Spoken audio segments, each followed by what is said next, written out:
Hello y'all, welcome back to Cajun Coding. This is St. Raz again, and we are learning Java with the help of Nick Parlante's Codingbat website. We're in the Warmup1 section.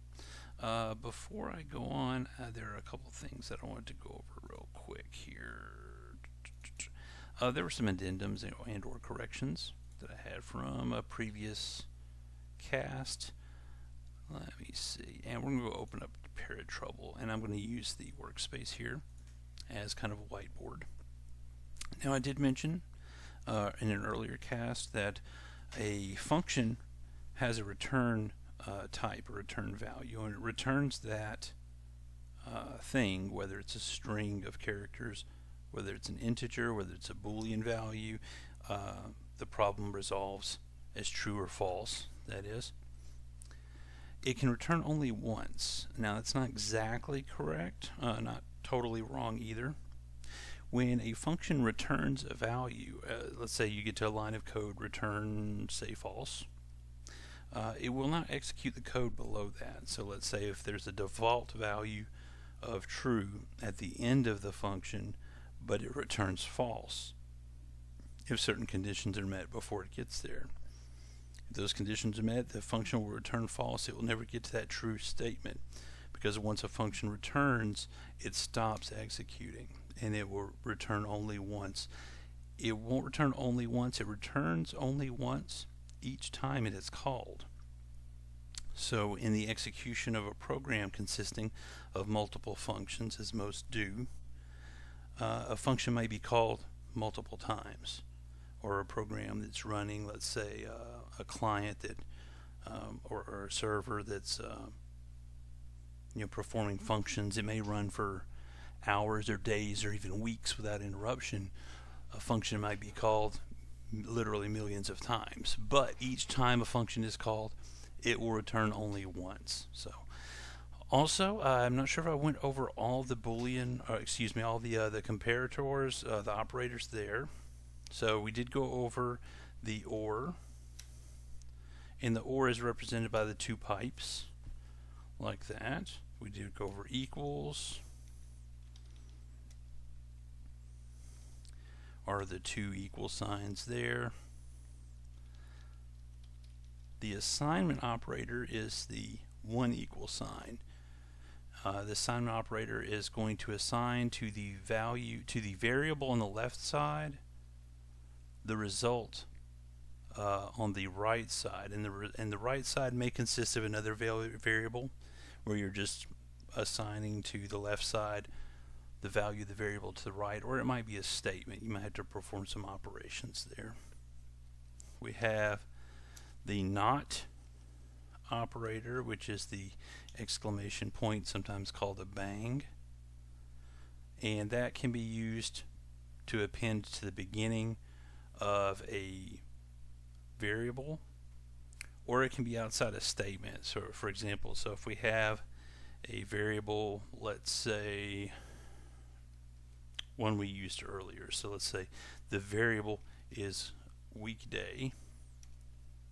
Okay, weekday was a Boolean in the previous exercise, so it's going to be either true or false. But you can take the opposite of that if you just put the bang in front of it there. So now this will be not weekday. If weekday is true, then the bang weekday will be false. If weekday is false, then bang weekday will be true. And we've got not equals, which would be bang equal sign. And let me see if we're missing anything. We've got the and operator, would be the and symbol, but it's going to be a pair of them. Okay, and we're going to use this a little bit in future exercises. Might as well go over it now. The XOR, or exclusive OR operator, is the caret symbol. So it looks like kind of a little arrow going up. Most keyboards, that's going to be Shift 6. This is used in some programming languages. In some contexts, this is used to indicate an exponent. So say 2 to the, if you say 2 squared, it would be 2, and then the caret like that. Now, and as used as the XOR, an XOR is the exclusive OR. So if you're comparing two values, when we use this OR, the double pipes, that would mean that that statement resolves to true if either of the conditions are true. So if you get a series of two statements, true, false, true or false resolves to true. False or true also resolves to true. If they're both true, it's true. If they're both false, it would resolve to false. It works a little differently with the exclusive OR, XOR, using the caret.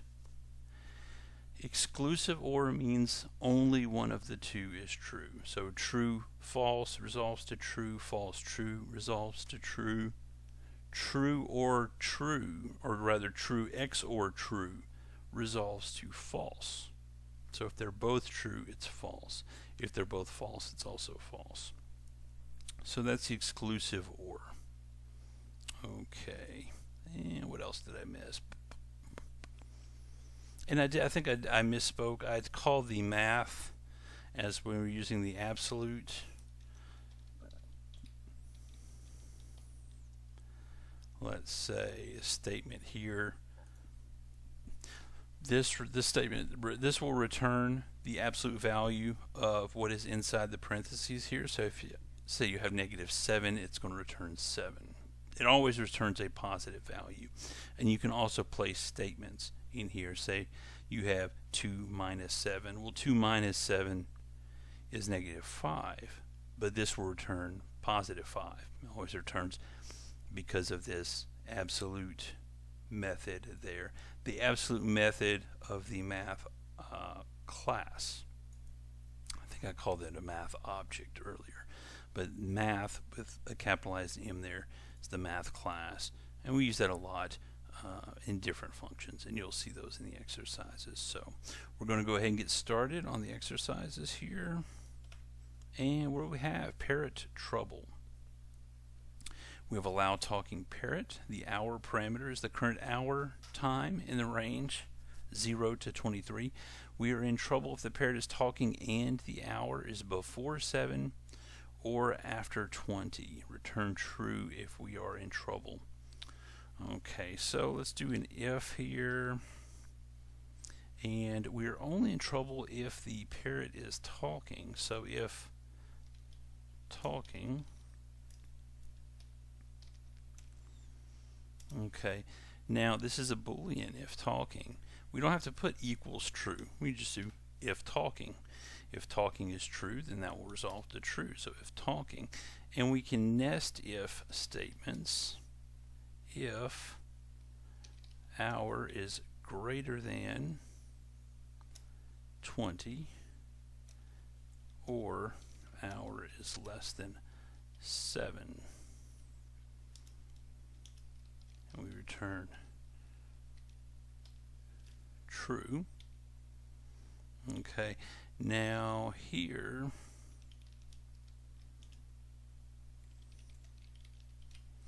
and this should work. Oh, we're missing a return statement. Where are we? And let me see, I think I messed up our enclosures here, and this is very easy to do. Okay, this is opening this code block. This is opening the if. This is open. This is close. It's open and close. We return false.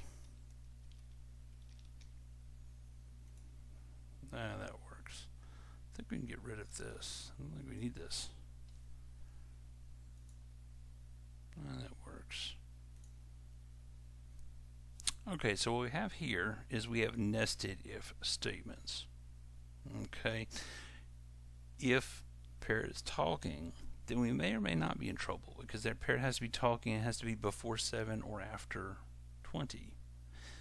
If the parrot is not talking, then we're not in trouble. So it's always going to return false. So we have if talking, We open the code block there, close the code block here, the talking code block. This is the inner code block. But if the parrot is not talking, then it's going to fall through here and we return false. If the parrot is talking, we have a nested if statement here. And it checks if the hour is greater than 20 or less than 5, return true. And if those are not true, then we go to our default return false. Now, if you have trouble with enclosures, these opening and closing brackets, a lot of times you'll get a compiler error over here because something was closed or something was not closed usually. If you click and select that, you'll notice that there's a little highlight on the bracket that opens that code block. It's kind of hard to see.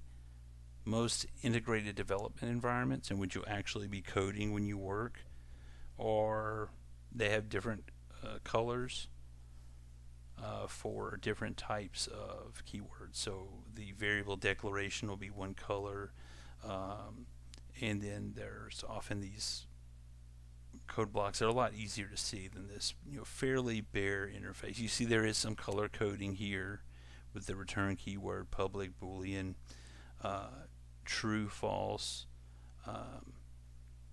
These values are blue, whereas most of the text is black. But now there is a simpler solution, or it's perhaps not. It's a naive solution, but it's more succinct. Gets to the point there. So return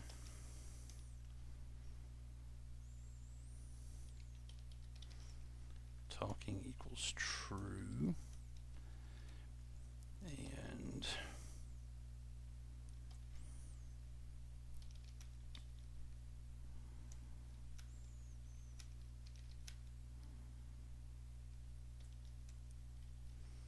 I made a typo here. This should be less than. And that runs.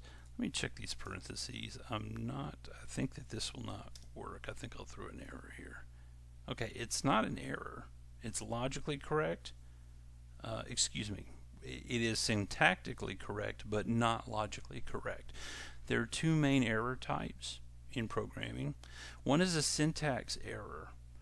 What you're telling the compiler does not make sense to it, and it will throw an error over here. It'll ask you, it'll tell you, give you some information, and we'll see plenty of syntax errors along the way, and we'll get some practice working through those. The other type of error is the one that we have here. This is a logical error. In other words, you're giving the computer instructions that make sense to the compiler. However, you're not getting the answer you want for some reason or other. There's an old saying, computers don't do what you want them to, they do what you tell them to, whether you want them to or not. And that really is the essence of computer programming. It's not, it's being able to break a problem down and phrase it in a way using the conventions and rules of the particular language to get the computer to give you the information that you want. It's knowing how to speak to the computer, so to speak. And what's going on here is we are giving a return statement. Everything from here to here is going to resolve to be either true or false. And since that's what we want, that's where we're returning a Boolean value. Oops. This is our return type, Boolean. And it's passing in information in the form of a Boolean, talking true or false, and an integer, the hour. And everything between here and here is going to return a value, either true or false. What we're saying is talking equals true, and what we should be saying is talking equals true and hours less than 7 or hours greater than 20. But what we're actually saying is talking is true, talking is true, and hours less than 7, or hours greater than 20. Anytime hour is greater than 20, this will resolve to true. And what we've got here is hour is 21, which is greater than 20, so the answer comes back true. Now, the parrot is not talking, so it should be false. And that's all because of these enclosures. Keep an eye on these parentheses. Generally speaking, if you're not sure whether you need parentheses or not, go ahead and put them in there. Even if the compiler works without them, it can be a good practice to use the parentheses. A lot of code is not written for the compiler. It's not for the computer. The computer doesn't need it. And the compiler is going to turn it into a string of ones and zeros anyway. All your comments are going to be stripped out. A lot of the code, it just doesn't look like what you wrote. Machine language is very different. Most of what you're programming, a lot of what you're programming anyway, is for the benefit of other programmers who look at the code. If they can't make sense of it, then whether it runs or not, it could still be very bad code. And by other programmers, I might mean your future self. When you go back, when you're writing code, everything makes sense. You've got all these ideas in your head. You look at the code, 5 minutes later you look at it, perfectly clear. Then you have to go maintain that code months later, and you can't make sense of what's going on. So, there we go. That's parrot trouble. Let's go on to the next one. Warmup makes 10. Given two integers, a and b, return true if one of them is 10 or if their sum is 10. So, return a equals 10, or b equals 10, or a plus b equals 10. And don't think we're needing parentheses for this one. And it runs. This is pretty self-explanatory.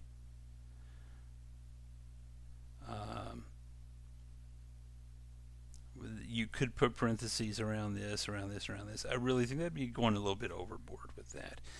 This is a plus b equals 10. There's only one operation there, just one sum.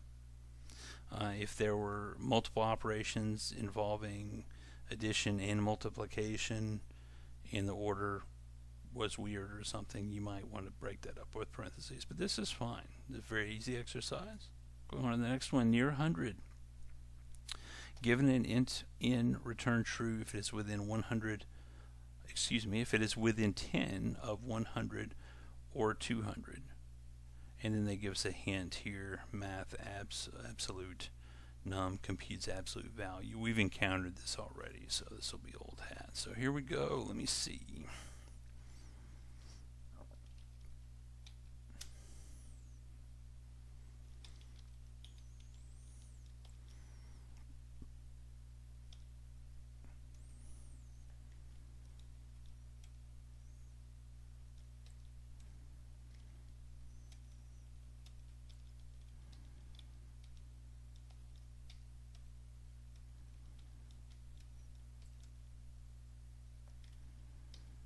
And what do we have here?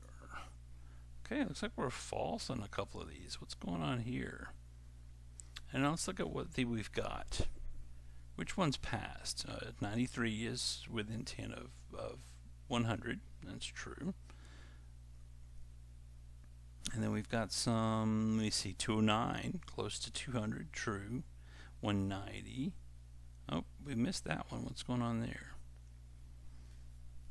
Now if we take 200 and subtract 10, that's a difference of 10. That's 190. That's it, 190. Okay. But what we've got here is less than 10. So what we should have is less than or equal to 10. And that runs. Okay. And you see what we're doing here? Return math absolute value of n minus 100 is less than or equal to 10, or, and we've got another statement almost just like that, but it's got 200 there. And of course this is returning a Boolean. Okay, and of course another way you can do that is less than 9. Oops. I'm sorry, less than 11. I went the wrong way with that. See.